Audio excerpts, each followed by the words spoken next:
Hello friends, welcome to my channel. வாங்க வீடியோக்குள்ளே போகலாம். ஹாய் ஃப்ரெண்ட்ஸ், இன்றைக்கி போல் அவல் வச்சு நம்ம அவல் கொழுக்கட்டை பார்க்கலாம். அதுக்கு இந்த போல் அவல் எடுத்து வச்சுருக்கேன். அப்புறம் கொஞ்சம் தாளிக்கிறதுக்கு கடுகு, கடலப்பருப்பு, உளுத்தம்பருப்பு, ஒரே ஒரு வரமிளகா எடுத்து வச்சுருக்கேன். தேங்காய் திருவி கொஞ்சம் எடுத்து வச்சுருக்கேன். பொடியாக நறுக்கின வெங்காயம், பச்சை மிளகா, மல்லித்தலை, இஞ்சி வேணும்னா போட்டுக்கோங்க. நான் போடலை. இப்போ வாங்க எப்படி செய்யலாங்கிறத பார்க்கலாம். இந்த அவல் நல்லா போல் அவல் தான், அதனால் இதை நல்லா வாஷ் பண்ணிவிட்டு இதுக்கு தண்ணி ஊற்றி வச்சிடலாம்.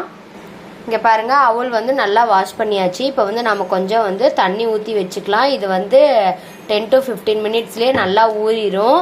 இது ஏன்னா போல் அவல் தானே, அதனால் சீக்கிரம் ஊறிடும். நாம் இதை ஊற வச்சுக்குவோம். இங்கே பாருங்கள், அவல் நல்லா ஊறிடுச்சு. இப்போ ஏதாவது தண்ணி இருக்குது அப்படின்னா அதை நம்ம வடிச்சிக்கலாம். எனக்கு தெரிஞ்சு இதில் தண்ணி இல்லை, எல்லாமே ஊறிடுச்சு நல்லாவே. இதுக்கு வச்சு இது பண்ணி பார்ப்போம். இந்த வடிகட்டி இருக்கு இல்லையா, அதில் வச்சு இப்படி அழுத்தி விட்டு பாருங்கள். தண்ணி லைட்டாக இருந்தது, அதை வடித்து எடுத்தாச்சு. இப்போ வாங்க ஒன்று ஒன்றா எப்படி செய்யலாம். வாணால் வச்சுருக்கேன், கொஞ்சம் எண்ணெய் விட்டுக்கலாம்.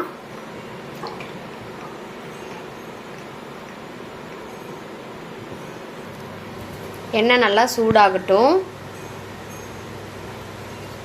கடுகு, கடலப்பருப்பு, உளுத்தம்பருப்பு, ஒரு வரமிளகா போட்டு நல்லா வதக்கிக்கோங்க.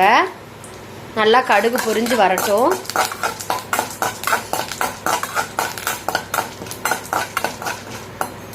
கடுகு நல்லா பொரிஞ்சிருச்சு. பொடியாக நறுக்கின வெங்காயம், பச்சை மிளகா, கருவேப்பிலை போட்டு அதையும் நல்லா வதக்கி விடுங்க. நீங்கள் வெங்காயம் வேணும்னா போட்டுக்கலாம், வேணான்னா நீங்கள் அதை ஸ்கிப் பண்ணிக்கோங்க. எங்களுக்கு வெங்காயம் போட்டால் பிடிக்குங்கிறதுனால நான் வெங்காயம் போட்டு வதக்கிக்கிறேன். கொஞ்சம் பெருங்காயம் போட்டுக்கோங்க, பெருங்காயத்தூள். கொஞ்சம் உப்பு போட்டுக்கோங்க. திருவி வச்சுருக்கோம் இல்லையா தேங்காய், அதை போட்டுட்டு ரொம்ப நேரம் வணக்கக்கூடாது. தேங்காயை ரொம்ப நேரம் வணக்கக்கூடாது. அதனால் சும்மா ஒரு 2 தடவை இப்படி வணக்கி விட்டுட்டு நாம் அடுப்பை ஆஃப் பண்ணிடலாம். நாம் இப்போ அவல் நாம் ஊற வச்சு வச்சுருக்கோம் இல்லையா, அதை இதில் போட்டுக்கோங்க. அடுப்பு ஆஃப் பண்ணி தான் இருக்குது. அதே சூட்லேயே நல்லா கிளறி விடுங்க. ரெடி ஆயிடுச்சு, கொஞ்சம் ஆறிடுச்சு. இப்போ இப்படி கையில் பிடிப்போம் இல்லையா, ரொம்ப அழுத்தி பிடிக்காமல் மீடியம் சைஸாக பிடிச்சி இந்த மாதிரி ஓட்டக்கிண்ணம் இருக்கு இல்லையா, அதில் வச்சுருங்க. எல்லாத்தையும் நாம் இந்த மாதிரி பிடிச்சி எடுத்து வச்சிடலாம்.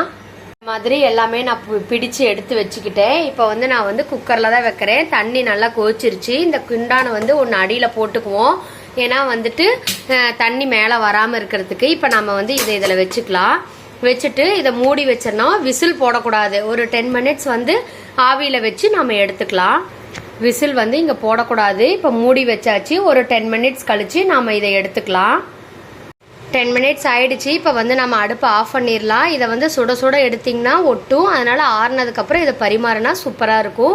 நம்ம இதை ஆற வச்சு எடுத்து வச்சுக்கலாம். பாருங்க, அவல் கொழுக்கட்டை ரெடி ஆயிடுச்சு. நல்லா ஆறிடுச்சு. இங்கே பாருங்க, இதை உடச்சோன்னே இப்படி பாருங்க, ரொம்ப சாஃப்டாக சூப்பராக இருக்கு. நீங்களும் இந்த மாதிரி ட்ரை பண்ணி பாருங்க. Thank you friends. தேங்க்ஸ் ஃபார் வாட்சிங்.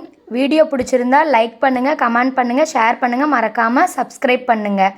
Thank you friends.